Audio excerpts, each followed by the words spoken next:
3 today. Fury and DAYSTAR fighting for elimination in a best-of-3 match. Give me Fortress. No Fortress. Come on, man. Clubhouse into Chalet into Consulate. It's the triple C's, James. Yeah, we did see a Consulate won by DAYSTAR against Soul's Heart last week, so that's a little potential. True. On the flip side, Fury got absolutely slapped silly 7-1 by Weibo on the very same map. Clubhouse pick for DAYSTAR, though, we haven't seen them play it in this season. So, yeah, it's anyone's game on the first 2 maps, in my view, but of course, Consulate, should we get there, I think I'm going to go with DAYSTAR. Anyway, you would call this one, Finger, if you had to? I honestly don't think I can call it, but I'll go opposite of you. If you say DAYSTAR, I'll say Fury. If you say Fury, I'll say DAYSTAR. Well, it kicks off on Clubhouse. This is the most iconic map in the modern era of Rainbow Six. It's just good old classic Siege. And it's a classic matchup. 2 organizations that have been here in the Asian region as part of APAC for a long time. It's Fury Global and DAYSTAR, our SI26 representatives through the LCQ. One of them we will bid farewell to in the next 2 to 3 hours' time. It kicks off right here on Clubhouse. It's all about the fundamentals, all about step 1 into 2 into 3. Now, from teams that find themselves early in the lower bracket, this can be a bit daunting because they're here for a good reason. They probably haven't had the utmost best fundamentals in last week's games. So I really hope they've been sharpening that in the last week or so of practice to prepare for this very moment. Kite gets moved from action, very stable here in Clubhouse, all about those Electro Bros, the Kite bandit to deny those walls. And then Grim, James, this guy has a 100% ban rate almost the last 2 play days across every single one. In Asia, in APAC North, I didn't watch OC because time zone difference, but I feel like this operator is just being banned from Pro League at this point. Yeah, nobody wants to play against that Grim. He's just so good. He does a little bit of everything. And the double Electro Bros on the defensive side get banned on out. Not too much of a surprise there to see the Kaid and Bandit together. No. Deimos, though, I quite like that. I mean, obviously very powerful operator for hunting those roamers and also dismantling a lot of key power positions where there's verticality to be had. Yeah. There's also another small kind of aspect to Deimos, I think, that kind of flies under the radar sometimes. If you're not a shield team, like you don't like playing the Blades, the Blackbeard, it actually can be a little bit tricky to consistently get a set of grenades on the attacking side without going out of your way to get it. Right, if you're Weibo and you got Speak Easy, you bring Blackbeard. You got grenades, congratulations. Or you play Deimos, you got grenades, again, congratulations. Are you gonna play Sledge on Clubhouse to get frag grenades? Probably not. You're better off playing the Ram or the block verticality, but guess what? Now you have flashbangs. You do not have frag grenades. So it does feel a bit like this Deimos ban. It does more than just targeting the roam clear. It also does make it difficult to get some explosives sometimes. So if we start seeing Fury, for example, play something that requires grenades, then we can look towards the Deimos ban and go, aha, this is one of those reasons. Now, they did last second pick onto Lion, so we fixed that. You're a smart cookie, Penguin. I hadn't even thought of that, but that's a great point. And you're right, I was going to point out that Bin swapped last minute onto the Lion. I wonder how much of that is because, we need some frags in this lineup. Yeah, because you got like some unwritten rules of Siege, right? You need to get a Heartbreacher of some sort every single round. Okay, 99% of the round. There is that 1% where you do something crazy. And then you gotta get self-destruction. And for the longest time, that was Ash. You know, it wasn't just about the frag grenades and killing people in game. It was about simply destroying utility. So always a soft piece of utility, always a hard piece of utility. Then you need like a roam clear and an execute operator. And if you look right now, roam clear, that still could be self-destruction. Lion, who also does roam clear because you can make people stand still. Heartbreach is going to be the thermite. And then you got utility for execute in the Ying. And then you got the vertical operator. So DAYSTAR has followed that unwritten rule to a T, covering all their bases because of that Lion. Now they've got the opening pick as well. Goodbye to Dark. Now this is a big roam game here from Fury that hasn't worked out so well, but Labyrinth, our 1v1 star, finds an early 1v1 of his own. Roldini now wants to get aggressive. Ooh. A player on that balcony is prone outside. Make sure that he doesn't overextend. He might actually just try and fall back into join his teammate of Labyrinth, but no, he's going to fall.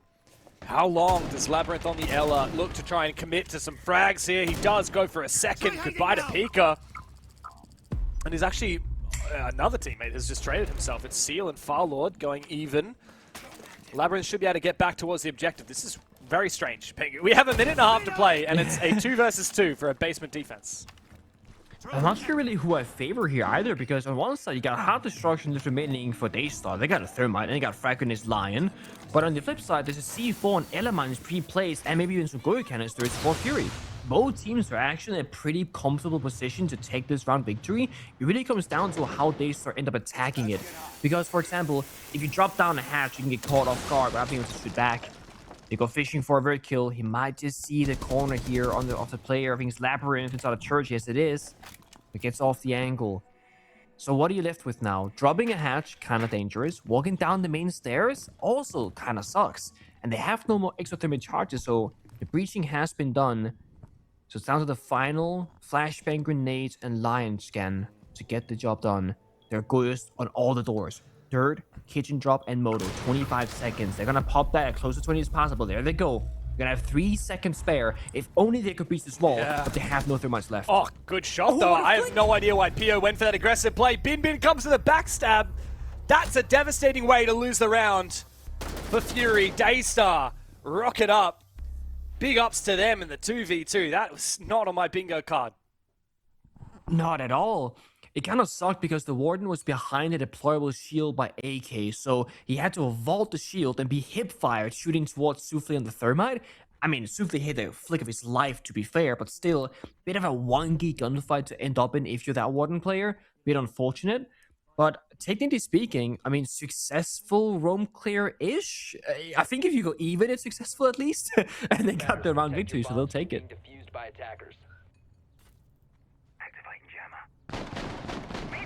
Also, James, have you thought about this?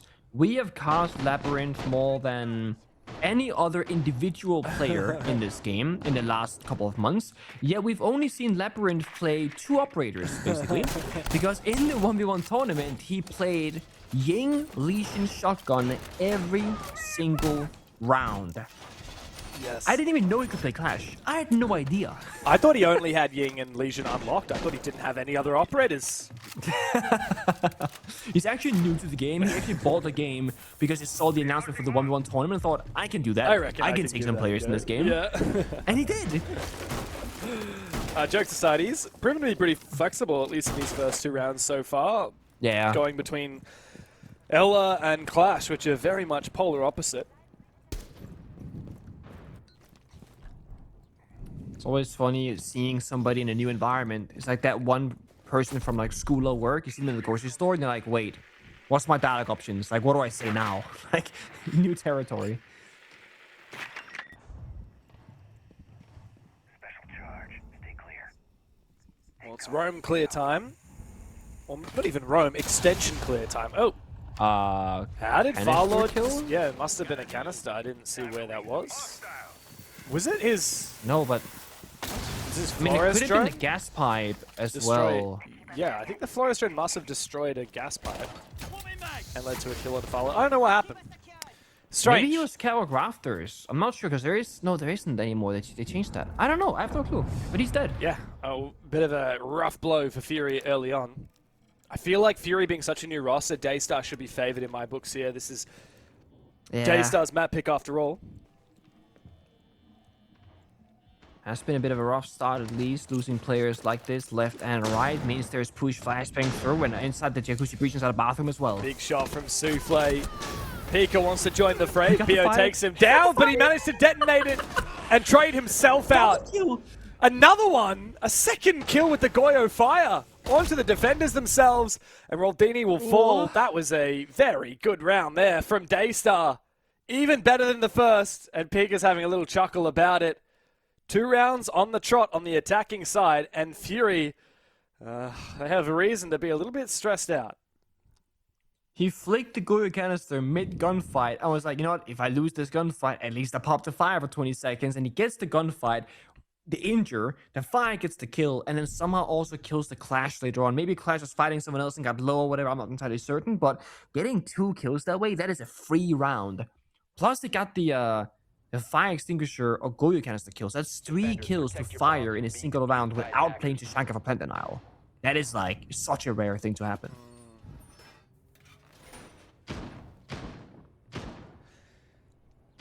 Got to get your tickets to the Salt Lake City Major, guys.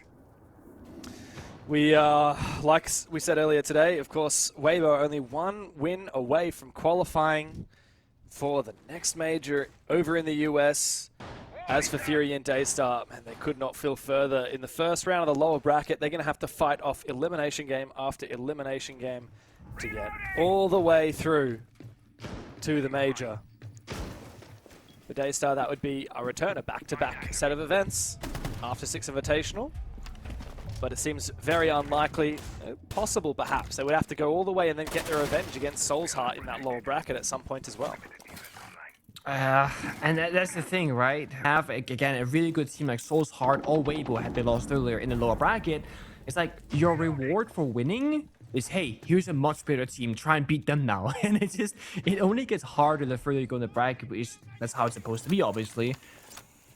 But if you don't scale with every single match and get better and better and better, and for some of these teams, you actually have to get significantly better to beat your upcoming opponent, it just means that eventually you run out of fuel. You just don't have what it takes any longer in that matchup. So, for example, you know, if this goes against a very, very close series, and the weaker team, which currently is Fury, they end up beating DAYSTAR, but it's like overtime and stuff like that, and they go up against Soul's Heart, it's hard to imagine that they will come out victorious come their match next time. I feel like DAYSTAR are cooking something here. Azuki's got the shotgun. It was well read though by Labyrinth. He's pre-gassed the situation while Souflight does trade out Dark. Bin Bin is now into bedroom. Nice little mini execute here for DAYSTAR to take some quick control. Yeah. The trading, right? You're trading a body for map. That's worth it usually because you accomplish that next step on Clubhouse. You want to get the heart destruction done fully now. And just, they're burning down the toxic babe. So they're standing still at the minute, sure. But this means they can speed up later in the round as there's only going to be one left in pocket for Labyrinth. So almost no plant denial. And you're always counting this when you're inside the server. Guys playing Castle Sami and Womai. They have no C4s. Smoke has spent, I think, 2 Toxic Babes now, so you have only 1 left. We got a minute and 12 seconds. As long as nobody dies right now in a silly way, by being over-aggressive or over-swinging, we can just go for our plan with the Blitz of Thermite. The fire missed, I think. Yeah, I think it did, and so Seal does need to use another one. Oh, he's actually fully out of fire. He doesn't now. have one more. That's unfortunate. Yeah. Who is that? I think it's Labyrinth just tucked away in this corner of CCTV. Yeah. Surely he can be exposed here to one angle or another. He needs to be killed here for DAYSTAR to have any success. Finally, Labyrinth goes down to Pika. Binman deep into the site, wants to try and find a chance to get aggressive. Oh, through the smoke! What? Great read onto PO, but it's not done yet because there's 2 players still up for Fury. Farlord and Roldini try and make this plan very difficult. You're right, one player is, in fact, both of them are below. Oh, they think it's a pulse. What? Maybe they do. Maybe they do think it's a pulse. They heard the UMP ring out. They should have an inkling that it's a castle and the plant will go down. Yeah. Now the UMP has to make a big retake happen. It's not a bad gun for it these days with a damage buff. Peak is in a world of pain in a difficult position, and Bin Bin is not close by to support. He's gonna play the sound cue. Science 1 confirms it. Into the 1v1. Dies. Because Bin Bin overextended with that shield. And now it forces Pika into a very tough position. Oh, up and down, but Farlord to jump over. A big 1v2 clutch for Farlord. Doesn't matter if he's going up against a Blitz. Doesn't matter if he's going up against the Dockerby. He'll find them both. That right there is going to be a round that you look back upon and go, why did I do that if you're the Blitz player, right? Because you're in that 2v2, and while it's important that you help your teammate, the moment you get that initial kill from Pika on Dokkaebi, you got to just put that pistol away with Blitz, get the shield up, because you can win that 1v1 post plan, guaranteed, worst case scenario. And it's going to be a small team talk here, right? A tactical timeout called pretty early. Maybe settle the nerves right now and just try to figure things out, how to settle into this one. It's a BO3, losing a few rounds, it's not the end of the day. The quicker you can figure out the problems and fix them, the quicker you can get back into it. Well, it would be 3-0 right now if it wasn't for that clutch from Farlord. Yeah. DAYSTAR are still in control of the game, as long as they don't let the mental effect of that clutch get the better of them. But it's interesting, right? If Fury won that round, they take the tactical timeout. but it's because they themselves are the ones that need to make a choice this next defensive round. What bomb site do we go to, considering we've just lost the 2 most favored bomb site and only one on the lesser favored bomb site on a clutch? What do we do when it comes to the operator bans as well? They decide to get rid of that Capital. I like that. The Fire might have missed this round, making it a bit more complicated to problem solve, but the Capital has been a stable pick and is obviously a very strong operator on Clubhouse in general. So I'm all for it. It's actually funny because they were planting in that default location by the breach while the Blitz went deep and somehow wallbanged the Asami, and then Castle downstairs in lounge had a pre-made hole, I guess, and took down the plant with the thermite. I think it was Suzuki actually. And it made the round a bit awkward because now Blitz is so deep inside the building and Pika's far away and the plant in the middle is dead, so somebody's gonna go back and pick it back up. And it gave Fury a fair bit of time to just kind of figure out how they want to play that 2v2. They had a catwalk player and then a lounge player. And they said, you know what, let's get together. Let's both go downstairs and play the vertical game and both walk up together. Because vaulting through that window in CCTV is just so dangerous. It's a big sound cue. We don't want that. Now Fury, they're going to start playing some more intel game operators. They bring out Echo.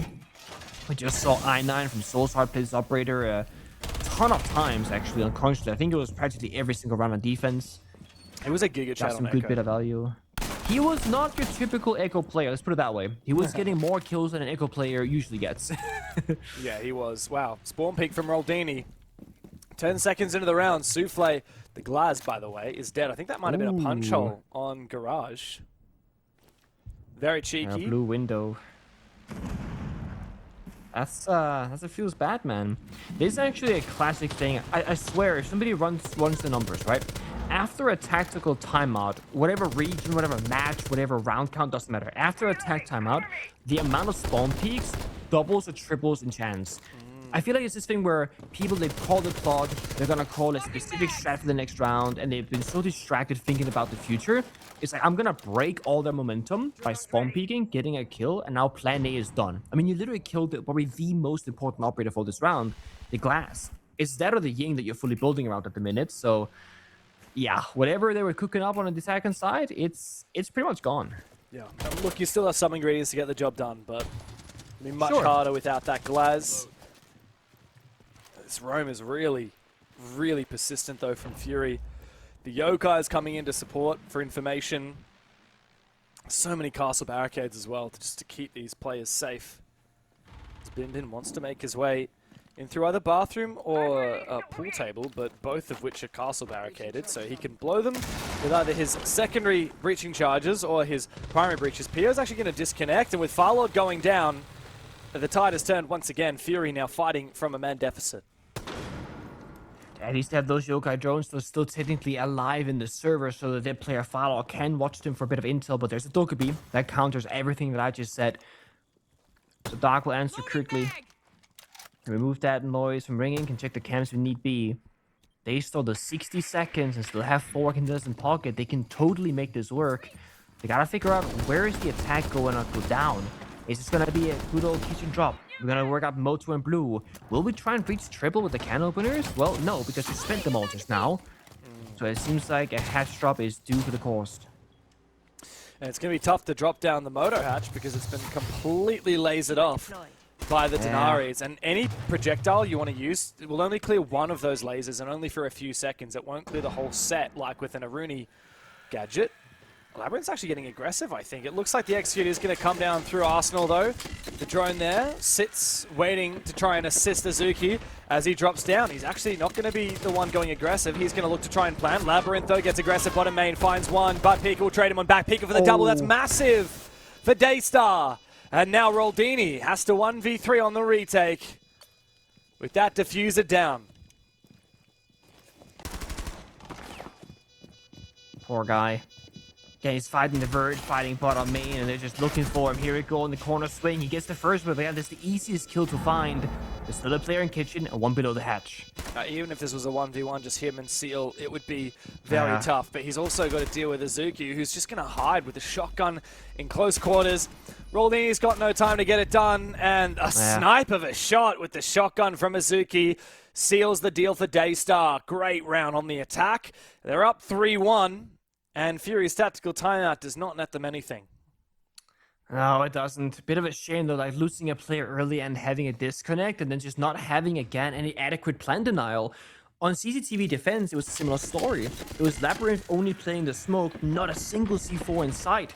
It's almost like Fury, they just don't care about the C4s. But another one of those kind of hidden rules is that you always want to bring one way to deny a planter that isn't set on like a smoke only. So, for example, one singular C4. Now, technically, they had an echo that round, but to be honest, I don't think they would have changed too much. It just didn't. It stalls out the inevitable that the plant will go down. It doesn't like kill anybody or stops them from achieving it entirely.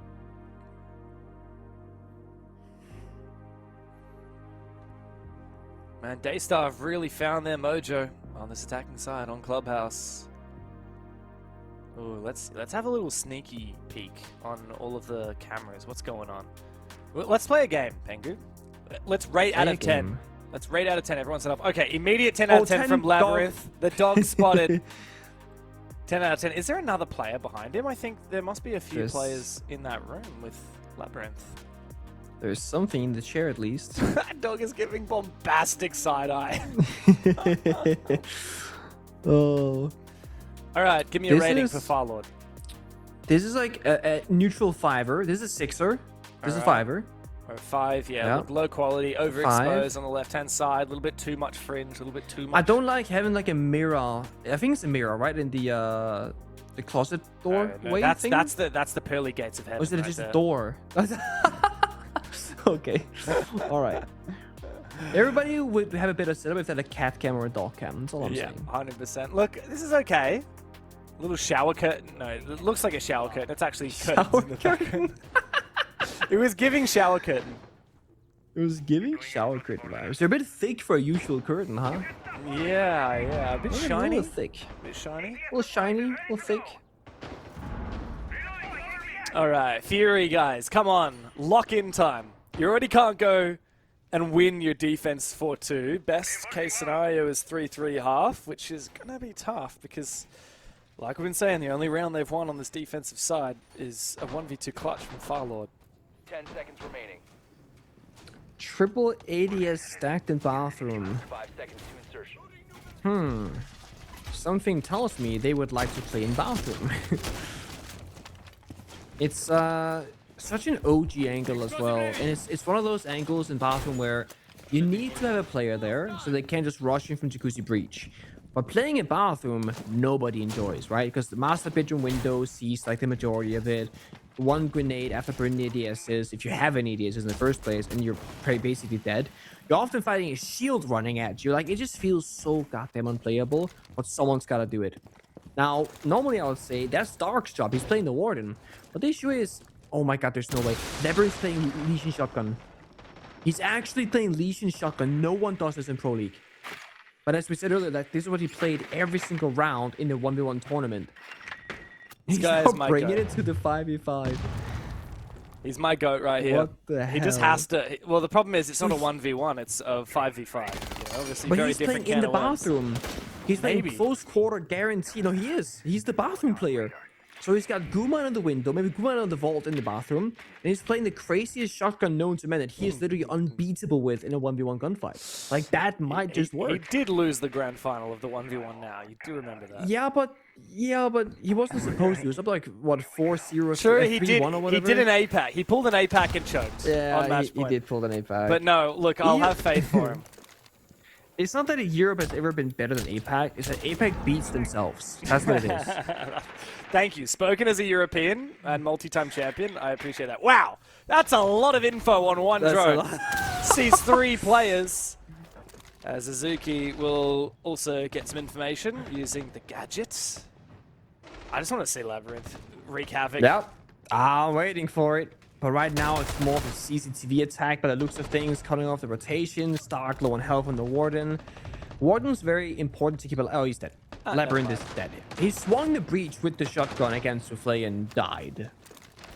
So those 3 ADSs, James, they are just not gonna work because there's no way anybody walks from bedroom into bathroom. He was at the breach.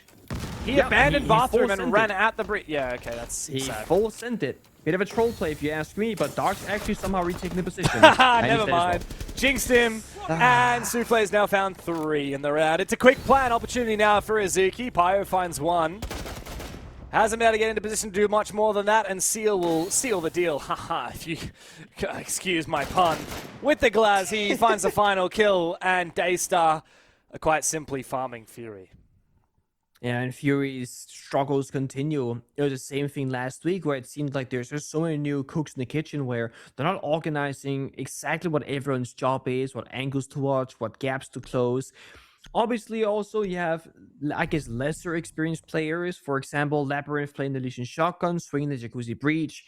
It's one of those things where even if he gets the kill, it's still not a good play on paper. He has triple ADS in Bathroom, playing one of the most important positions on the bomb side, and he's abandoning that, making everybody else suffer, because now Dark on Warden had to sprint through the map to get there to retake the location, and he's on like 10 HP now because of it. So even if you get the kill, it's not worth it, and it's one of those arguments that people often make in ranked where, oh, how's that a stupid play? It worked, you died. And it's like, yeah, well, you can actually win the round off a statistically bad play. And it's important to understand the difference in a bad play and the wrong play. You know, it wasn't necessarily a bad play that Labyrinth swung the breach, because what if he did get the kill? But statistically, it is a round losing play more often than it's not.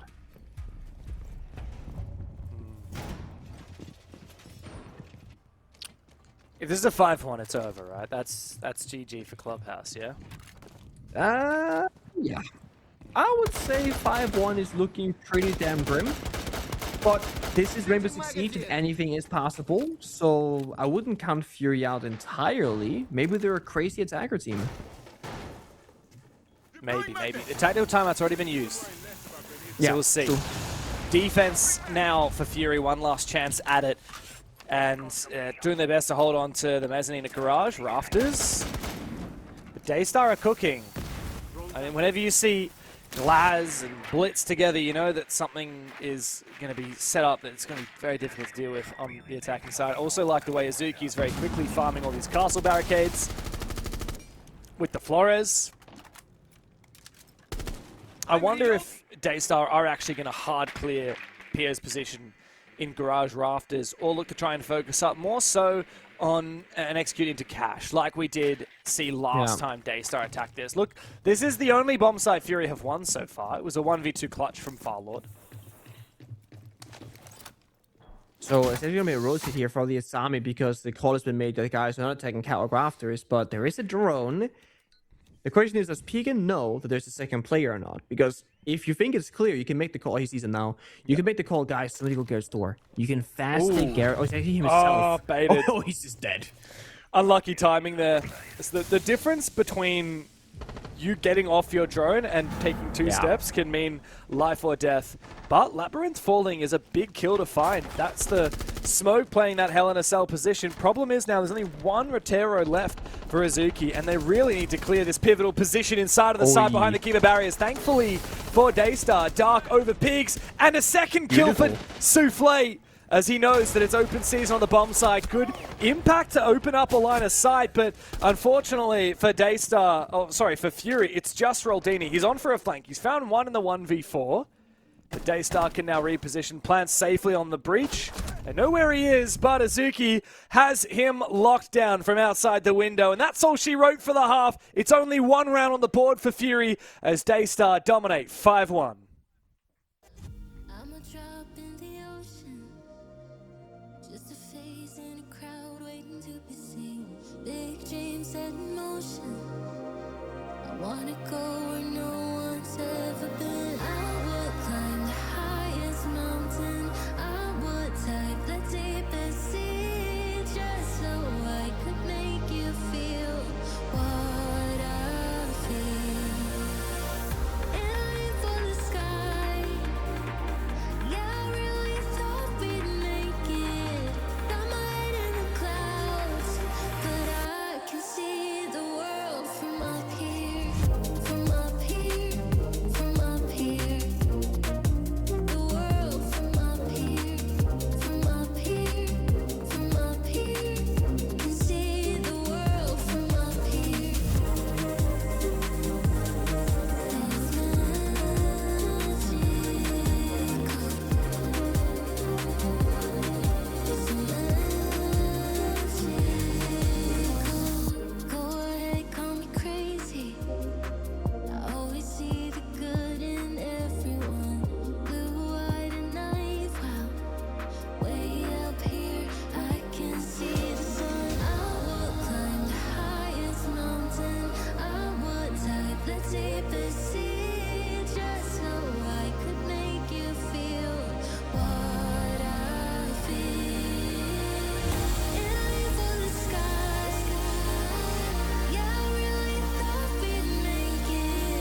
We're back into it after the halftime vibe check.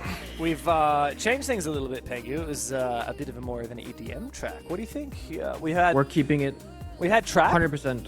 Okay, that's a keep it. All right, there you go. That's well, a keep it. You guys heard it. Literally, have your say in the 5 Twitch seconds chat. in, I was bobbing my head and I was like, yeah, we like this vibe. It was a nice vibe. It was also, Hell it was giving 5-1 half, you know? It really was. It was very, very light-hearted, very kind of like upbeat, very happy days. And obviously we're talking about DAYSTAR because if you're Fury, we gotta get back to that ominous kind of scary sounding vibe check from earlier. Horror soundtrack of your Fury. Yeah, horror Elimination soundtrack. on the line. Of course, Chalet's Fury's map pick. We'll play that up next after Clubhouse finishes. But yeah, you're right. Fury's gonna have to go insane on this attacking side as we see some replays from last round.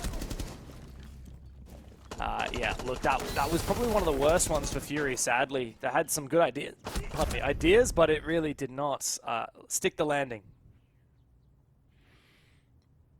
I think this could have been a 6-0 as well if it wasn't for Foul Lord on that clutch. I mean, it has just been a very one-sided affair. I will say this, though. There was a beautiful small moment that happened in the previous round. It was, I forget who it was. There's a Flores outside CCTV window shooting towards the Asami, who was kind of making a fortress of those keeper barriers. And he was emptying his entire magazine so that the Asami would either run away or go for a counter swing, because you always count the bullets when you're playing the game, right? And then Souffle was right there holding the angle. So the Asami was like, Flores has some bullets left. I can escape now. Souffle then picks up the kill. It's these very small things that either you communicate in the game or you just simply like figure out based off like instinct off each other.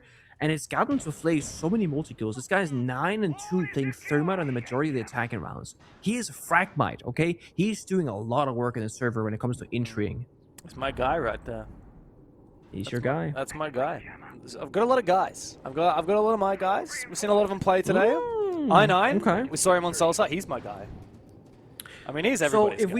if we were to ask your guys if you're their guy, would they say that you're their guy as well? Really, that's up to them. One-sided guy affair. It's up to them.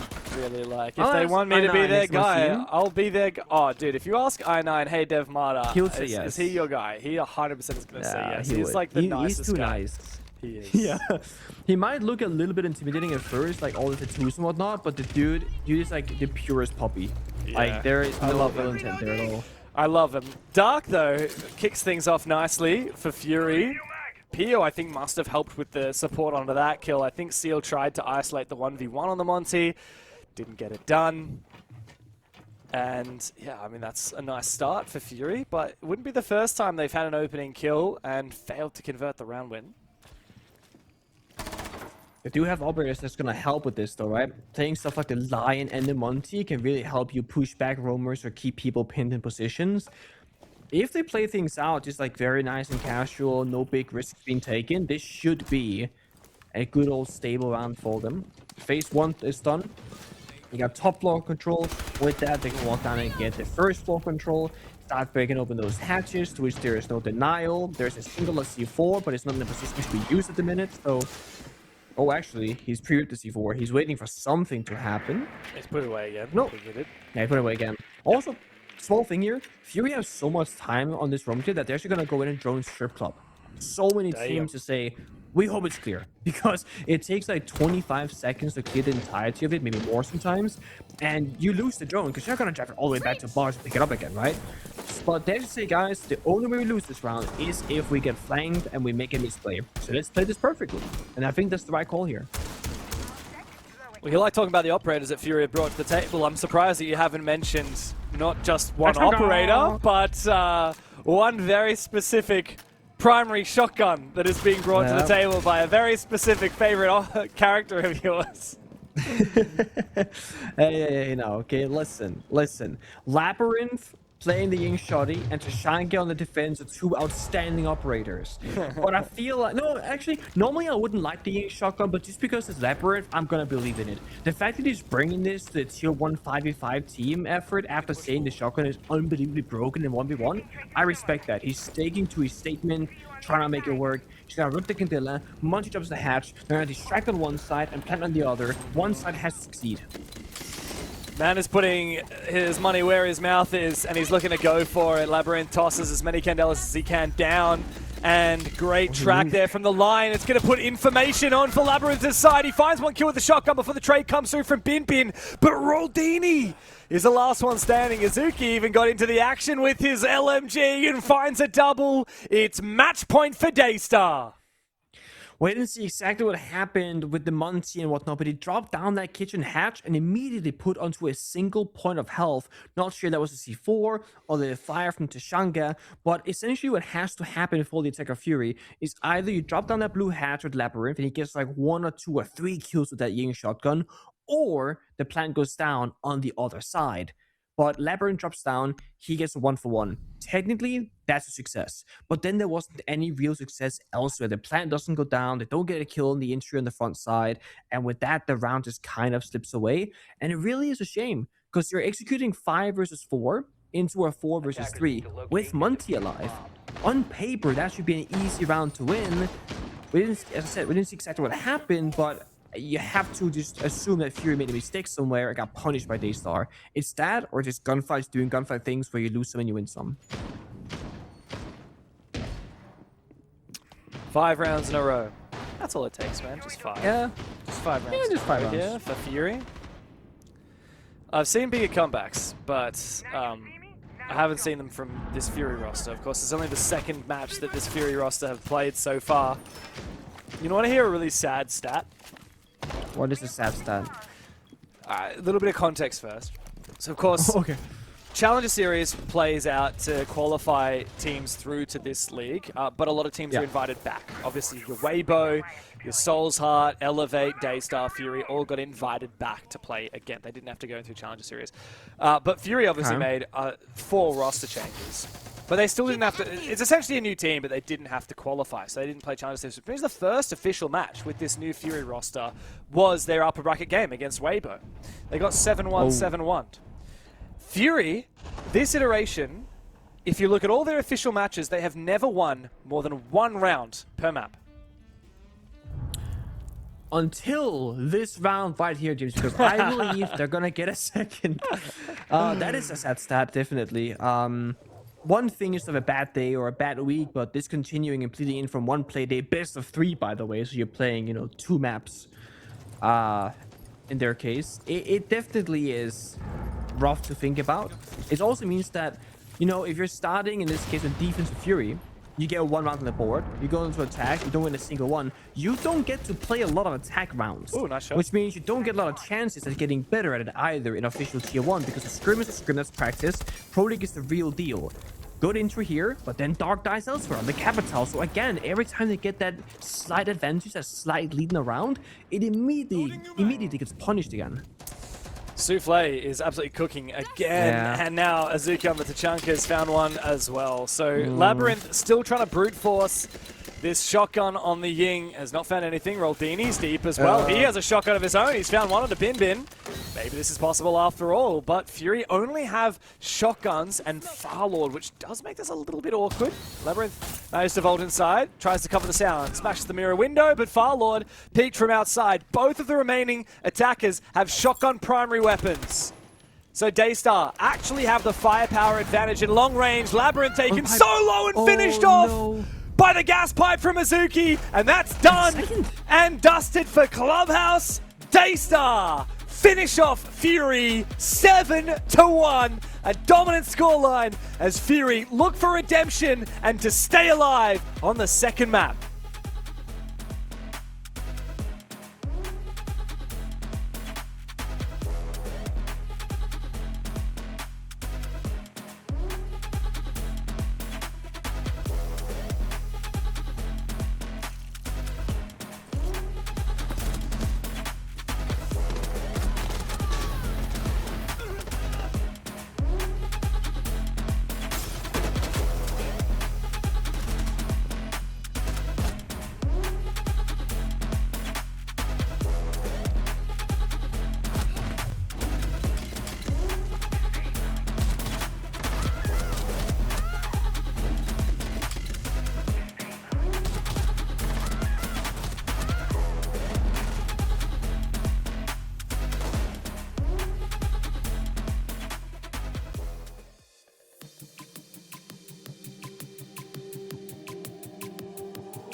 has got to offer.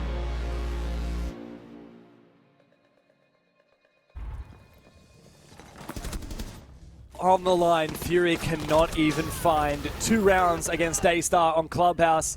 It's a fight for survival here in the lower bracket, and man, it's not a good day to be a Fury fan. This new roster cannot catch a break. DAYSTAR are looking in peak form, but of course, if there's any consolation here, Pengu, it's the fact that after Club, next up we do go to Chalet, which is Fury's map pick. Sure, that's a good thing, but I think you're fighting for 2 things right now. One is, like you mentioned, survival, not of course getting eliminated this early in the tournament and going to a 3rd map. The other one is, if you were to lose, at least get more than a single round, because you shared that stat line at the end of Clubhouse. They have played 3 maps now, and in all those 3 maps, they have won a singular round. 1-7, 1-7, 1-7. If anything, that's the bar to beat now for them. Oh man, too many gas pipe kills. That's what I'm saying. Yeah, too many. Chalet is next up on the docket. Look, firstly, it's not just a question of can Fury win here and push to a 3rd map. Can Fury even win more than a single round? Pengu, what do they need to change? Everything it feels. Yeah. Bit of everything, the small things, the big things. Honestly, again, the issue for Fury with this big roster change is just a matter of consistency in the server. Understanding who's holding what angles, who has the various jobs, and making sure you're playing much closer together. We're seeing far too many people dying on their own without a trade or a refrag, where you're just setting up a play, one guy dies, then they stall out for 30 seconds, one more guy dies, and they never recuperate a bad round. So the moment they lose a player, it's like, oh, they lose this one as well. They have to start figuring out how to come back from a bad scenario and turn it into an okay scenario.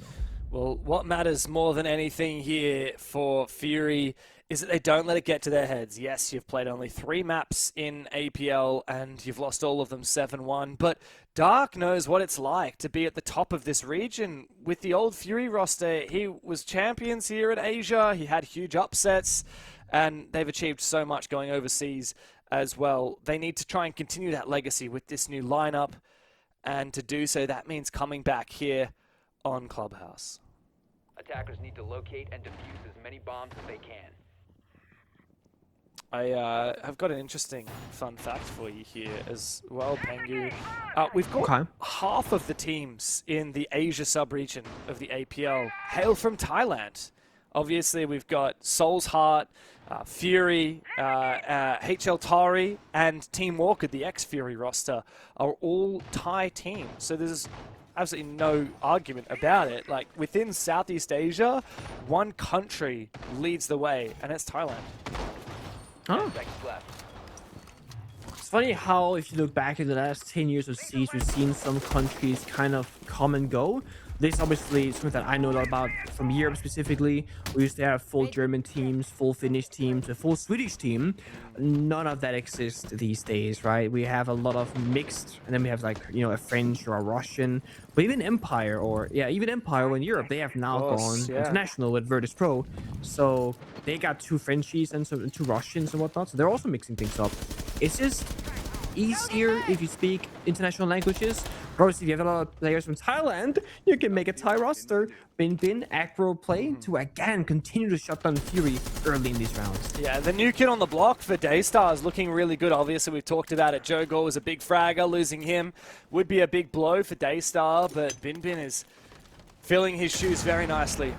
But you're right, obviously in Southeast Asia, there's only one roster that actually speaks English in their games, which is Weibo, and that's because they're so mixed. It could be that Elevate also speak English. I'm not sure. You've got 5 players from 5 different countries spoke about that, on that roster as well, but it depends. Like, sometimes some countries in Southeast Asia, for example, all speak Chinese, or maybe they've got family members that come from various countries. Maybe they can speak Indonesian even if they're not all from there, etc. But most teams here speak their local language. Bin finds another one. He hits the dirt, but immediately the trade comes through. I think Azuki just sprayed through the Sens wall as well, and now Labyrinth is left all alone in a 1v5. Bin might even be saved. Indeed he is. What a rough position to be in. I know he's the king of the 1v1s, but is he the king of the 1v5s? I mean, technically speaking, the 1v5 is simply just 5 1v1s. So how many rounds can he go for? Right now he's gotten 0, and he's baiting on the roof, so I'm not sure he's gonna find much of anything. If they give him an angle, maybe, but they can also just together. This map and this round better. Fury, look at the something go, guys. What went wrong? What was the issues? How did you die? How did I die? They're running out of And garage! good night.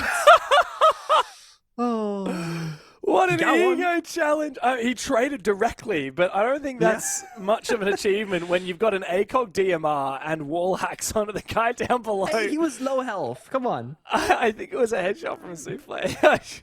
With the MPX on a 1-speed operator, by the way. Labyrinth got kind of destroyed. Unlucky there for him, but for DAYSTAR they continue that momentum. And let's continue our previous conversation, Pengu, talking about languages. So I'm pretty confident DAYSTAR and Unreal Nightmare will be speaking Chinese during their games. Weber definitely speak English. I think Elevate probably will be speaking English as well because they have such a varied roster. Yeah, I assume so. You know, Barcode, for example, he's all the way from Pakistan. So, yeah. I'm not sure. Shiba is from Malaysia. There's a real mix. But yes, obviously, Fury, Soul's Heart, Orchid, and HL Tori are all Thai players. Why wouldn't you speak Thai? But it does mean that as soon as, for example, Fury decides to drop their old roster, or at least 4 players from their old roster, where do they get new players from? Like, they could have poached from HL Tori. I think it'd be unlikely they could have poached from Soul's Heart. Obviously, Soul's Heart didn't make any changes whatsoever. And for Fury, I mean, aside from Thai players, like, you can't really go and just get, you know, the latest up-and-coming player in SEA if they're, you know, Chinese or Singaporean or Malaysian or Indonesian, because you just can't go and pick up a player that doesn't speak Thai. That's the thing that gets kind of difficult in different regions of the world, where if you don't just have, like, I mean, let's say North America, right? Like NA Siege or NA and any single esport, they have such a big player pool to take from because they all speak the same language. You can call it fair or unfair or whatever, but in the end, you make do what you have, right? And it's always been the case for APAC. It's the same with scrim partners. If you scrim in APAC, no matter what sub-region you're from, you're gonna have a lot higher average ping than an EU or an A, for example, due to the nature of the geographical difficulties of being very far apart. Yeah, very much so. Now, we're having a quick rehost, but we'll be back in just a moment for DAYSTAR versus Fury on Chalet.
And we're back into it. But DAYSTAR, well, man, they've been putting Fury in the bin. They have, after what happened last round. It's 1-0 up on map number 2. But, of course, Clubhouse, to kick things off in the series, was pretty bloody dominant. Fury need all the hopes and prayers that they can get right now. They need just bloody 2 rounds. Come on, don't go out as a just one-team wonder. Come on, we need to see more than this. Do you have any insight yourself into who's like IGLing or shot calling for Fury, or do we not know like what that looks like? 5 seconds left. Sorry, say again? Do you have any insight into who IGLs or shot calls for Fury, or do we not know? I have no idea. Yeah, I thought so. Okay. It's so if they ever were to win, I would love to have an interview where we can talk about like their philosophy, because it just looks very disjointed to me from the outside looking in. Obviously, new players, roster changes, yada yada yada. It's a tough time, but this looks more like Fury having internal issues that they've yet to overcome, more than, you know, their opponents being that much better than them. It definitely feels like this is something that Fury can quote unquote easily fix on paper if they themselves are aware of the issues. But it does seem like an IGL leadership problem, communication in general, player experience, that type of thing. We're gonna go for a rush though. Jump on in, there's the blitz. Needs to find this kill. Roldini goes deep, doesn't get the flash off successfully. Now he's in a bit of a knife battle. The melee is looking successful for Souffle, but the pistol comes out for Roldini, finds the kill. Plant is going down, and the stall has been successful for Fury. A ripper of an attack, and they're dropping like flies on the defense for DAYSTAR. Pika up against the world, 1v5. Vio finds one. Almost a bit of damage on, and finally gets the injure. Oh, nice shot through the wall as well. I think he got that second kill, but a round on the board for Fury. That right there is actually very good and a well-played round, but all comes in the back of the Blitz player individually. If he loses out to the Pulse by getting meleeed and shot, Pulse can rip a C4, toss it on in, and the entire round is lost. So again, this is a good round. It's a round victory, but instead of it being 5 players pulling that entire round apart together, it does come off the back of just Roldini right now. Look at his value. He gets meleeed, 2 or 3 times right now, missed the flashbang, but keeps flaking his shield correctly to block those bullets. And the plant goes down right before he gets the kill, or right after that he gets the kill. So really well done. It's a little quick 1-2 punch. It's a very classic rush here in Chalet. High risk, high reward, and off the rip, we're getting Frost into action because those windows, we don't want to see shields jumping on in. Fury obviously opting for a lot of aggression in round 1. It was Ying, it was Aura, it was Sense. It was about utility. Ever since then, in round 2 and so far in round 3, it's been about more fast-paced gameplay, getting onto a blitz, getting onto the ramp, going fast, and now also hovering the glass.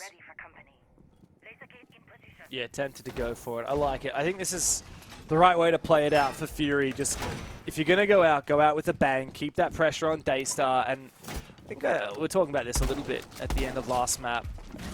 If you're going to try and fight it out here in the APL, you just need to have confidence, right? Like, you just need to not fall back into your shell. We know what Labyrinth is capable of when he believes in himself. He made it all the way to the 6th Invitational main stage as a 1v1, what do you call it? Runner-up in the final. But, of course, the rest of these Fury players, I mean, a lot of them don't have a ton of experience. Pio in particular, very much the greenest player on Fury. Dark's obviously been with that old Fury roster for a long time. Firelord for a little bit. Roldini's been in the scene for a little while on a few tight teams.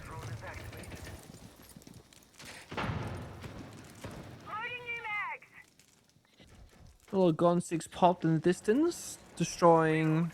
I'm not entirely certain, actually. Could be deployed with shield, perhaps, placed down by Seal earlier in the round. So far, Fury haven't shown their exact direction for attack as of yet. Got pressure in the externals, so they're repelled, trophy window, they're in mudroom on bottom blue staircase. Oh, the angle is always right there. Asuki just 1 inch forward, but he doesn't know. Air jab?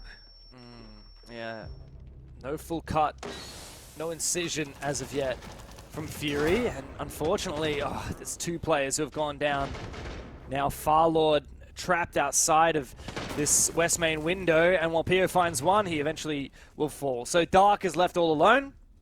Azuki seems to have a bit of an idea where he might be. Crossfire here for DAYSTAR. Wow, a direct trade as well. Oh no, was the kill found? No, okay, it was a direct trade. So it's evened up. DAYSTAR once again looking solid here on Chalet. Okay, so now we have some rounds to compare to, right? And I'm curious if you also kind of get the same vibe on this. The round that they won on Bar, it's a simple linear rush where maybe 2 or 3 people, not even working together, but attacking the same area, they get the whole round. As I said, Ram pops the boogie drone, goes into plant, Blitz jump in first before that, and fires the pulse, round over. That's pretty good stuff. Then we see this last round where they're trying to attack Solarium. It's very disjointed again, right? They're kind of like smoking, air jabbing, whatever, Asuki on the staircase. Then they have a guy, a Capitower thing on Westman window holding a bit of a dead angle. They're not really in the building. They're stuck outside the window with an Aruni gate. They don't even make it in before 3 people are dead. And that's the exact issues that I feel like Fury are having. The simple direct attacks where not that many things have to be organized, they actually work pretty well, it looks like. But that's maybe 1 in 5 rounds an attack where you play that way, or 1 in 4 rounds maybe if you're really good at it.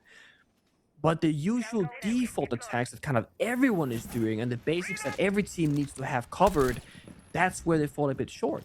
Like, surely you could just capital fire the guy on Solarium stairs. It's not like he has any ADS, so it's just an Aruni.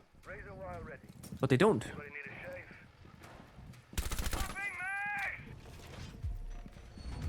Yeah, sadly, sometimes things fall through the cracks. I think this is one problem that new teams have, especially when there are a lot of good ideas being tossed around. Yeah. You can overthink things, right? You can think, okay, well, we need to clear Solarium, but what if he retreats back through bathroom? Okay, we got to cut bathroom. What if there's someone down below bathroom? Like, okay, well, I'm going to go play West Main window. Well, what if he goes down the trophies? Oh, okay, I'm going to play trophy window. What if they have catch? Well, we're going to have to burn it. And just like think about 1,000 different things, you end up with 5 players working on 5 different plans. Yeah. And that's when someone swings you and the plan goes out the window. What was the quote? There's a great quote, which is everybody has a plan until they get punched in the face. Well, that is the story of Rainbow Six Siege. Is it Mike Tyson? I love that one. Dude. I mean, at least that's where I know the quote from, where he's like, everyone's got a great plan and prep work until you get punched in the face, because then reality kicks in, right? Like, oh shit, I'm getting punched in the face. But it does feel like that. And the thing is, this is obviously from maybe more of like a non-native speaker. Unu, my former teammate, when he was IGLing back in G2 and whatnot, he would have a really hard time with his individual performance when he was IGLing, because he's like translating and thinking and speaking, and his reaction time is kind of slow because he's focusing on his brain, on his aim. Maybe if you're Fury and you're lesser experienced, especially in the IGL department, you're having to sack some individual performance on some players to do the brain work. Yeah. But the issue is right now you're being run over by individual players in the opposition, been getting a kill, and somebody else got a kill early as well. And the Thorn Trap gets the injure, confirmed by Pika. It's again falling apart immediately. It's rough. These kills are struggling to get traded. Pika is in such a deadly position. He still has 1 Thorn Trap as well in pocket. He can toss out the Razor Bloom onto Solar Stairs or even onto the window to try and push back and force a bit of passivity out of Fury. At the moment, he's getting hunted a little bit, but he's on the other side of a wall at the moment. He's just going to keep on falling back as the Deimos tries to hunt him down. Labyrinth is forced to make some kind of a move and rotate around. Meanwhile, Dark is worried about the verticality. There's a guy in the bathtub. He's going to toss a nade his direction. Seal will take a little bit of damage, but still hold his position. Again, all critical problem solved. Stock on Slam, Repel, Deimos dives below. There's Labyrinth, he's stuck gone. Outside, Util in pocket, you know, do you rappel and just take the loss? Do you go down and stall for 35 seconds like before? He's gonna go to trophy window and just see what he can get, what he can find here, but he finds nothing. Seals there with a shotgun. It's brutal. It is. DAYSTAR just running rings around Fury. They've read it. Back to front. They wrote the book, and sadly Fury cannot keep pace. I'll tell you what, though, it's a great showing for DAYSTAR after losing their first game heartbreakingly to Soul's Heart. Let's keep in mind that we could very well be on here for a lower bracket miracle run for DAYSTAR. We keep saying this, but there are 2 spots at the Salt Lake City Major up for grabs here in the Asia region because of how well Asia as a region has done in the last 6 months internationally, with Weibo going deep at both the Six Invitational in Paris and the Munich Major. That means that, obviously, we're expecting Weibo to clinch that #1 spot. Who takes #2? Well, it's probably going to be DAYSTAR or Soul's Heart, maybe Team Orchid, that ex-Fury roster. So every great fairy tale run starts with a first step. And I think DAYSTAR might have found their glass slippers. Yeah. The only thing if you're DAYSTAR, if you want to be really like, I don't know, pessimistic, is they're not really being challenged a lot in these rounds. DAYSTAR, when actually they have a couple of weaknesses sometimes, they can still win from like a 4v5 deficit. That's happened a ton earlier in Clubhouse, for example. When they keep going further and further in the lower bracket, while they might survive today, which we assume this continues, they're not going to win these same kinds of rounds against stronger enemies. And that's kind of the downside with having it too easy of a matchup, and that's no disrespect to Fury. It's just that they obviously aren't fully ready right now. They need some more weeks and months on scrimming, which, you know, obviously once they're out of kickoff, if they were to lose here, they would have that time before stage 1 begins. And that's going to be a lot better for them, hopefully. Because that really is going to be the true test for teams that have made 4 roster changes. It's not going to be about how good you are right here, right now. It's about your potential and your ceiling a couple of weeks and months from your starting point.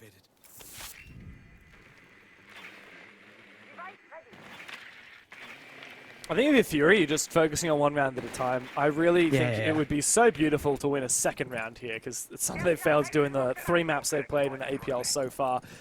One more round. Come on, you're on the attack in Chalet. It's more comfortable than most maps to attack. Got a Monty. Is the Monty's not running EMPs though? That's the problem here. I'm seeing a lot of Monties these days running EMPs to deal with that clash. I think that could be a little bit of an oversight from Labyrinth. To do a Thatcher, technically speaking. But yeah, you are right in that regard. I do think that the Monty have come out maybe just a round or two too late, perhaps. I think I always say this, whenever you're struggling on the attack inside, Monty brings that stability. I see 4 people outside this window. They did the same rush last time, but this time they're not rushing it. They're sending it with EMPs instead.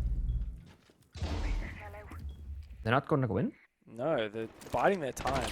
Oh, now they go in. There we go. Labyrinth goes for it. Pika managed to find the shot onto Far Lord, but I think the plan is going to go down successfully. Finally, they kill the Monty as he tries to go outside. Oh, no.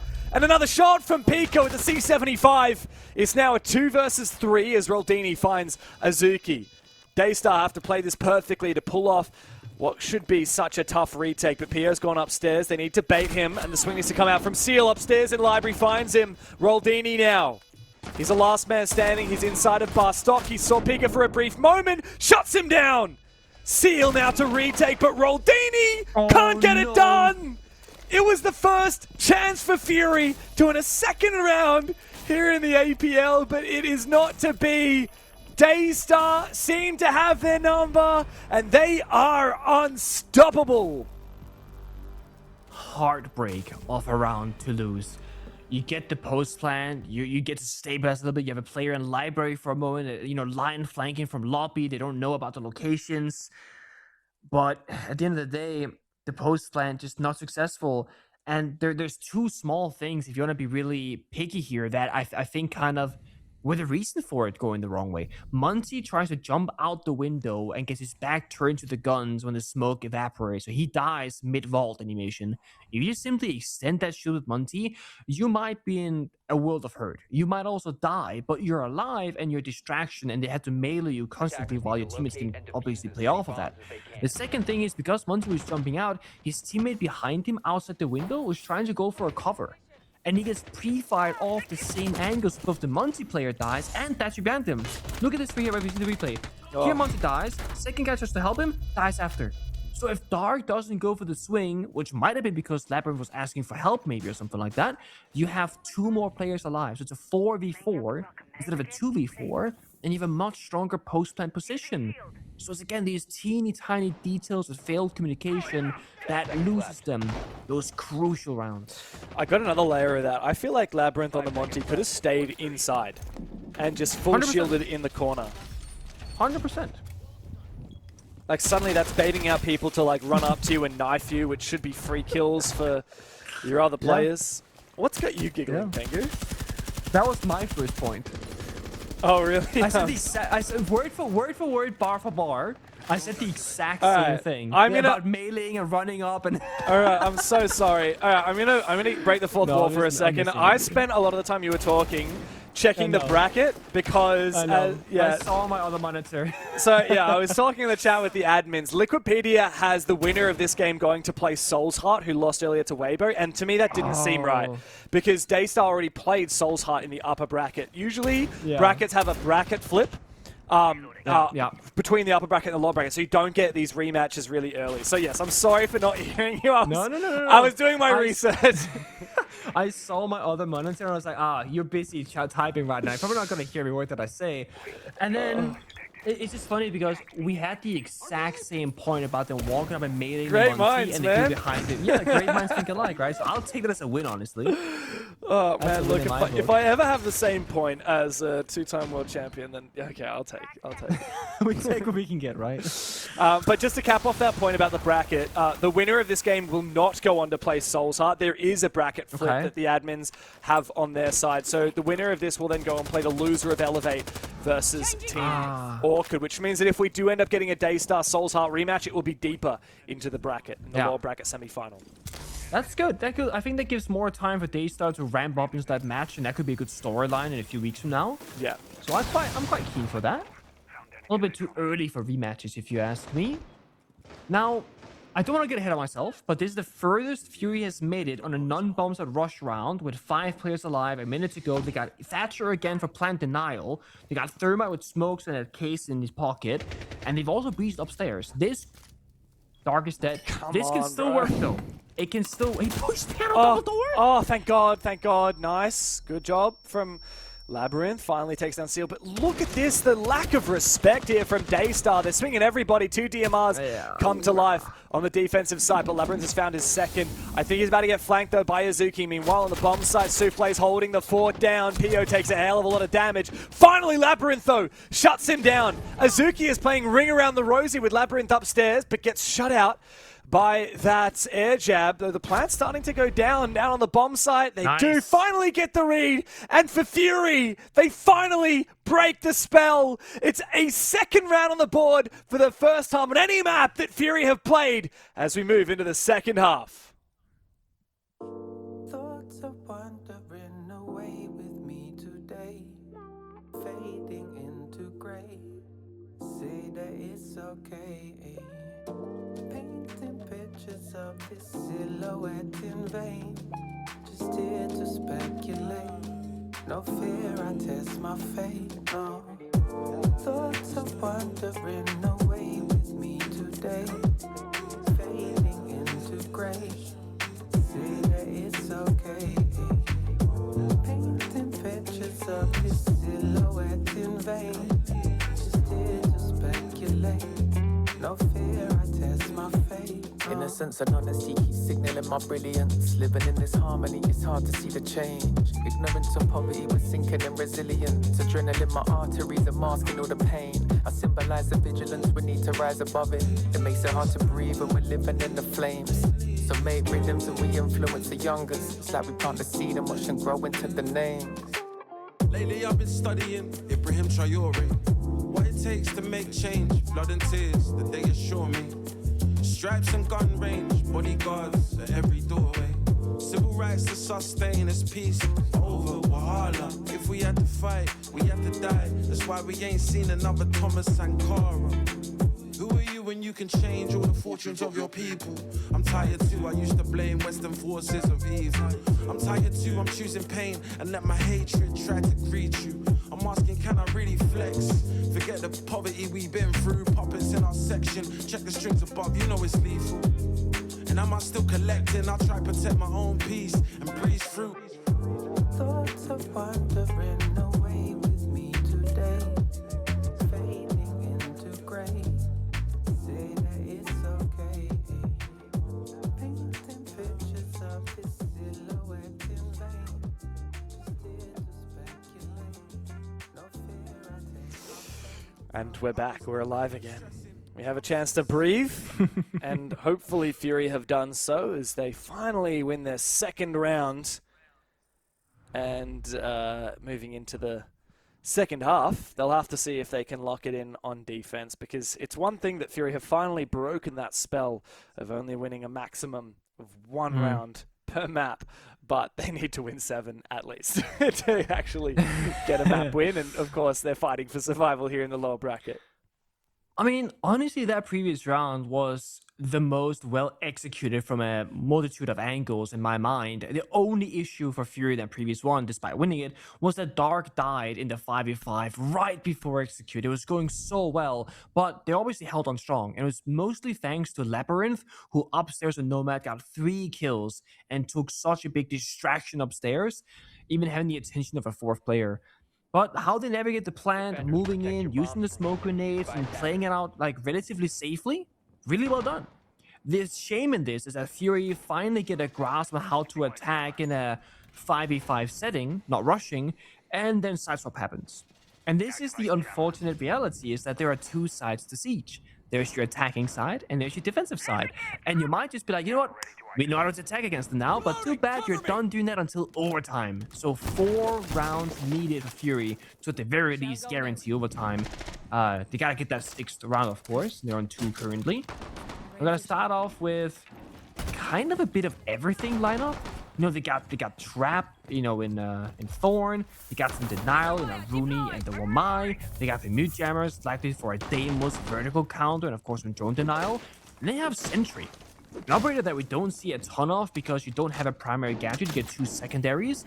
And Roldini has opted for the Bulletproof Camera and the C4. So they actually have a fair bit of information because of this, and Mute can keep their C4 on top because you get the BP on that Sentry operator instead.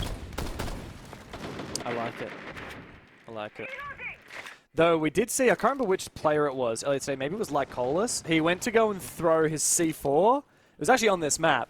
But obviously, because he was Sentry, C4 was primary gadget button rather than secondary gadget. Was it not Lycolis?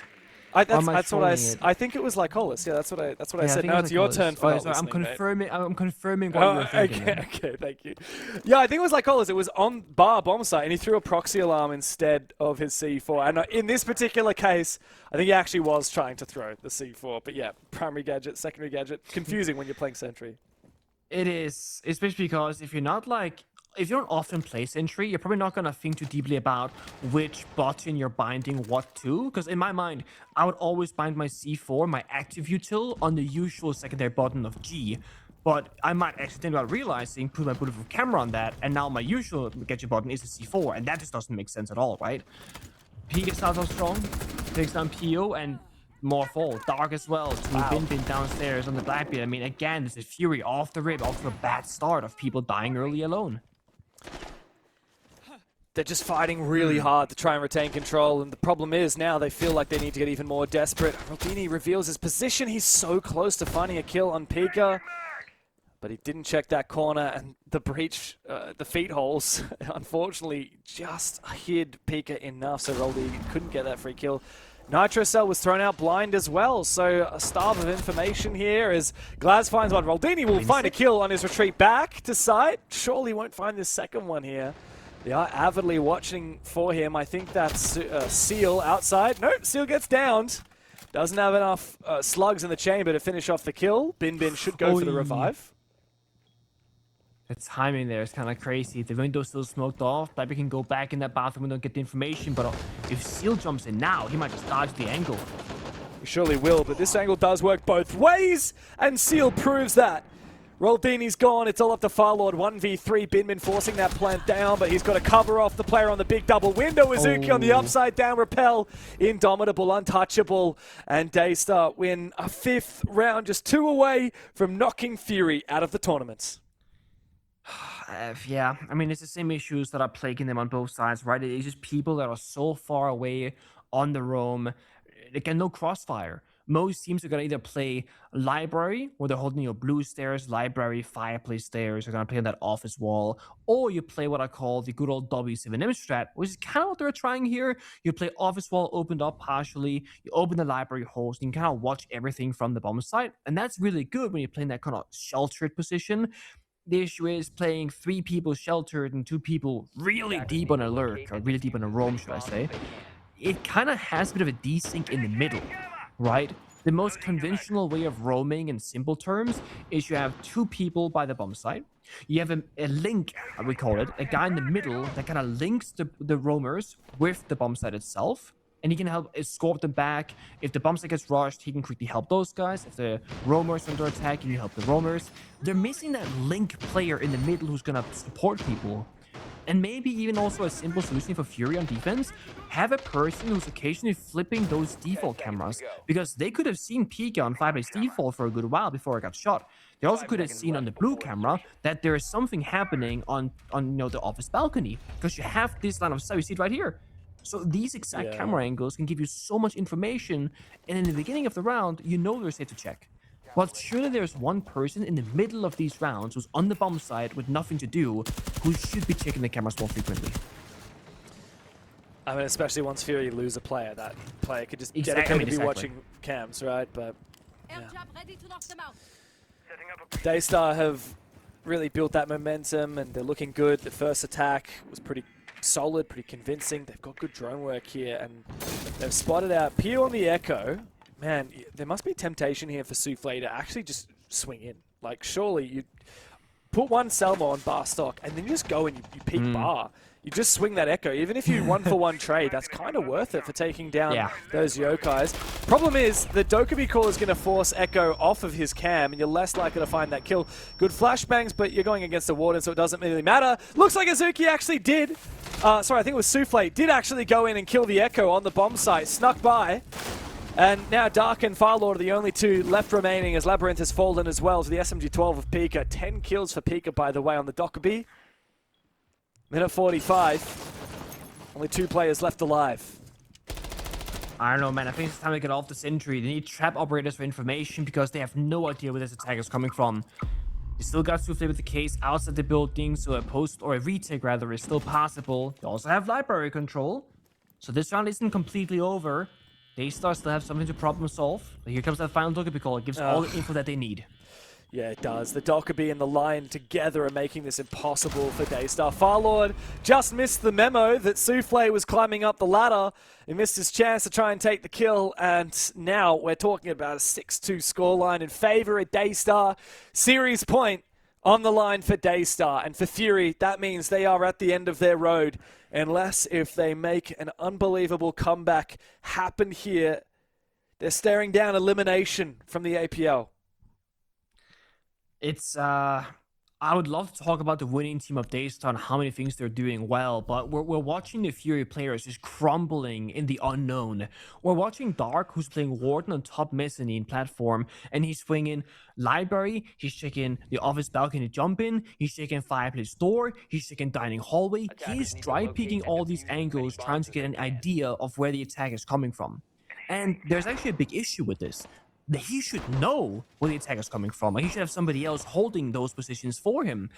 The mezzanine player is under so much pressure the entirety of that round. He is like this key player that you build around. You need to have people covering angles for him so that he has the mental freedom to make the right decisions. The fact that he doesn't know what's happening speaks to the communicational issues that Fury are having when the round gets a little bit chaotic. And I think there's a simple way to fix that. Play trap operators, right? Where's your Melusi? Where is your Fenrir? I know Denari has been banned away, but that's like a very new operator that we haven't seen that much from the Chalet compared to those other operators that I just mentioned. We're only just now seeing the Legion being brought out. I feel like there are ways to make these rounds easier. Also, if you're gonna play Echo or Valkyrie and rely on cameras, you gotta ban the Dokkaebi. Yeah. Otherwise, it's gonna be an insane counter, and you said that earlier on Bank in a different matchup, saying Echo's great here, but Dokkaebi's open and there's no mute jammer, so he's gonna get nullified when it matters the most. Yeah. I think you're right. It needs to just be full traps. Honestly, in the same way that on defense, on attack, if you're not finding much success, you kind of just cringe onto shields. Crutch. There we go. Yeah, it's kind of cringe. Other C word. It is pretty cringe. But yes, teams will tend to crutch onto a Monty and other shields. And I think for defense, the equivalent is crutching onto traps. And I actually don't hate it. We're in very much a trap meta right now. So if you're losing, play Aruni, play Legion, play Fenrir, play Melusi. Yeah, Thorn, man. Play Thorn. She's busted. You may as well make it happen. Pika goes down, though. Good opening kill for Pio on the Azami. The key thing here for Fury is now not to lose his advantage by giving away freebies like that. And DAYSTAR look to just go for broke. Binbin has to pull this goo mine out, but he's going to commit to the fight first. So Farlord goes down. Roldini and Labyrinth now fight for survival here in the APL. Almost died to the goo mine, man. Almost injured at least. But look at Azuki and Binbin. They're both so low on health. This can change everything. One a Runegate, a goo mine, all of which are pre-placed on the floor. They have those Yokai drones for yellow ping information. We gotta see Roldini and Labyrinth either play close together, which right now they're doing a decent job. Labyrinth can watch that hatch job in kitchen, and he can watch the trophy jump in, while Roldini just locks down the position in trophy, playing audio. He can say, I hear nothing in Solarium, I hear nothing trophy. They're gonna be attacking vertically or from fireplace or west main. This gives them an idea of where that attack is coming from, and we see they have Solarium cam alive actually. Yeah. So small mistake from DAYSTAR, they never cleared that. They also have a piano bulletproof camera as well, plus this yokai drone. Now there's a Brava on the board. Seal could be hacking all these yokais. DAYSTAR had a minute 30 when they were in this 3v2, but now because of that information Fury have, DAYSTAR are in an awkward spot. Comes down to the gunfights in the end. I mean, DAYSTAR, they have smokes to work with, but the glass is so low on health, I don't think it's reliable. You just kind of spam that with a single bullet and gets injured or killed. Ooh, there comes that smoke. Oh, great teamwork! Labyrinth supports Roldini after the stun comes out from the yokai. Oh, Roldini's going to get in position to try and deny the plant, but reveals the position. He doesn't realize Seal is the one with the diffuser. And so a reposition now for that plant. Roldini needs to try and deny this with the yokai drones. Azuki sees it for a brief moment. Might be able to shoot this for Seal. Indeed he does. Roldini still has one yokai left. He can still deny the plant. Labyrinth covers it. No! Oh, no. Azuki finds him. It's all up to Roldini now, and he was not able to deny that plant. 1v2. Azuki low on HP. Roldini has to be perfect, or it's time to go home. DAYSTAR knock Fury out of the tournament and march further in the lower bracket. It's another heartbreaking round loss again in the 2v3. They had the information, it was on the glass, it was even numbers. They had the yokai drones. There's about 5 seconds left, and that final stun went out before it got killed. And then, I mean, the post plant, it's such a difficult, almost impossible round. DAYSTAR, though, showing us that they can just kind of run over Fury, showing that there are levels to Rainbow Six Siege. They had the right answers, they had the right counterplays, and at the end there, when Fury trying to out-aggress them, they still fought back. Yeah, oh, beautiful work from DAYSTAR. Credit to Fury, especially in that last round. They gave it all that they had, Pengu, but DAYSTAR really showed a masterclass today. They are the better team, and they are hungry for this Cinderella run in the lower bracket, of course. They have a chance to make it all the way to the major, but it has to start now in this lower bracket. They've got a lot of games still to go in order to get there, but a big win here today, especially as one-sided as it was, is going to be a massive boon for them. It's going to be a massive sigh of relief after such a convincing victory over Fury. Yeah, it is. I mean, it's going to give you so much confidence, right? Because the issue is when you go lower bracket, you start questioning, okay, are we just awful at the game? What's happening? What are the issues? I thought we were better than this. Obviously, Fury, you know, not as good as DAYSTAR by far, but the fact that you can do it so dominantly, that's going to mean something. Yeah, and thankfully, we get a chance to talk to the coach of DAYSTAR himself. We've got Harambe on the line. Harambe, it feels like it's been far too long. We get the Harambe dance back. Mate, it is so good to see you. First of all, congratulations. You survived in the lower bracket. How did you feel as a coach watching your players play that game? Yeah, I just feel relieved because the match against Solsard wasn't like we playing like super bad or something like that. It's they playing very good. So yeah, today, you know, explain itself. Yeah. I mean, I also think, I mean, losing to Solsard is not, as you said, it's not a bad thing. You guys played well. By a lot of people's mind, it's like, you know, Weibo, Solsard, and then maybe you guys in DAYSTAR looking at that top 3 ranking. Do you feel like that's an accurate representation? Do you guys feel like that you were at the same level as Solsard, or slightly above them, slightly beneath them? If you were to play them again in the future, do you think you would win at that time? I won't jinx it. I don't think we're gonna win 100% against Dosart or Weibo. But we always do our best, and we will see what the outcome will be. Well, of course, Harambe, there are 2 spots to the major here for Asia, so you technically only have to beat one of Soulsheart or Weibo, but it depends how things pan out in the bracket. Now, I do want to ask you a little bit about the Six Invitational. Rolling back the clock a little bit, of course, you played for the old Direwolves roster. You went to Six Invitationals and Majors in the past, but it was quite a long time between drinks for you. You finally won the LCQ in January. You made it to Paris. You guys had an okay performance there, perhaps not as good as you had hoped for, but you had some big map wins, of course, a big 2-0 over Elevate. How do you feel? What was it like returning to the international stage and getting to compete at an event? It was totally different than what I would than in 2024, because I was playing and now I'm coaching, so there's different stuff to take away and learn. And I think I really learned a lot of stuff after this SI on my strat preps and how we do counters. And overall I think we grew up as a whole team. I wanted to ask you another question just about Asia and the state of the league. Obviously, we've had some teams drop out. We've had new teams come through the Challenger Series. There's a lot of Thai teams now in the league, 4 of them. And we've already mentioned Weibo. We've already mentioned Soulsheart, the ex-Fury roster now playing under Team Orchid, the new Elevate roster as well. How do you feel like the region is? And where do you think DAYSTAR sits as a rank amongst the top teams in Asia? I think right now we are definitely top 3 or top 2, I believe. And having Brazilians here, I don't think it. I mean, the average, like we were better region when the Brazilians are here, but we did not grow as a region, if you know what I mean. So I think we really need like T2, like Challenger leagues, for example. We need leagues like that. Well, of course, the Challenger Circuit has just been announced. If you guys want to hear more about that, go and look on the internet, on the website, Ubisoft website. Time to sign up, guys. Yeah, sign up for the Challenger Circuit, everyone. There's a lot of exciting TS2 stuff happening here in Southeast Asia and APL as a whole. That's it. All we got time for tonight. Harambe, thank you so much for joining us, and congrats on your win tonight. Huge win over Fury. We'll see you next time. Bye. Oh man, I'm getting so many flashbacks back in the day. I know you weren't casting APL back then, but man, the Harambe dances after every interview, it was iconic. I'm so glad that we got it back again. They circled around.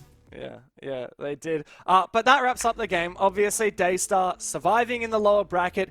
It's going to be a hard slog from here on out. I'm looking through. The next match that they'll have is going to be against the winner of HL Tori or Unreal Nightmare in the lower bracket. We'll see what happens there, and we'll get to the bracket later. But for now, let's reflect on some of the best matches today. Of course, Weibo and Soulsheart was an insane game. Weibo took it 2-0, really thanks to their IGL, their leader, Speakeasy, who was our MVP of the day.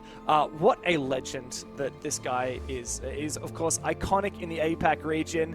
He might be a bit more of a leadership figure these days, but damn, he can still frag out. Look at the impact rounds, 19, okay? And I feel pretty sure that number is actually not accurate at all, because I'm pretty sure they played more than 19 rounds. He had value in every single one of those. Actually, did they play more than 19 rounds today, James? Yeah, they must have, actually. My point is this. That probably not that much more. No, not that much more, actually. But he literally found value every single round, especially on Consulate. Almost every single attack was on the back end of his shield play on Monty, on Blackbeard. Oh, this was beautiful. So much space, exactly. Jukes the C4, jukes the Thorn Trap, gets in, drop shot, gets the kill, and then just covers everything, gets information. That was a flawless round at the end, 5v0. But when you look at how he's entering, you're thinking he's about to die, surely, and someone will save him afterwards. No, it's all easy.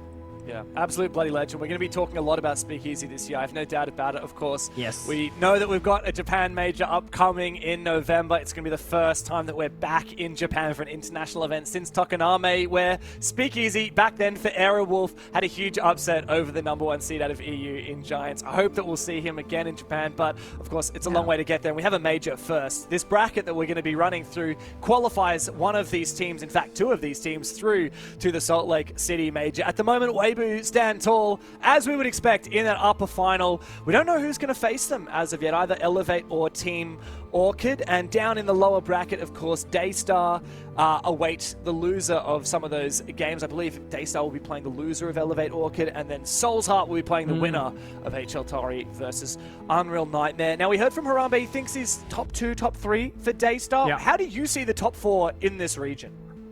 I really want to see a little bit more from Elevate. They only had a one game against HL Tori Esports, which was very one-sided. I think Elevate is the 4th team in this run. So I'm saying, like, you know, Weibo, Soul's Heart, and then DAYSTAR Elevate fighting for 3-4 at the current minute.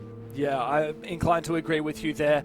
Of course, we've got another Playday of APL tomorrow in the Oceanic region. Let's see what OCA has in store for us tomorrow. Big game in Enterprise versus Team Anios. I think a lot of people are expecting that that's actually going to be number 1 versus number 2, but I think that the match that everyone's going to be waiting for is Barbie Boys, Wedables team, taking on the new Chiefs. That is a crazy match to think that that is for elimination. Lower bracket.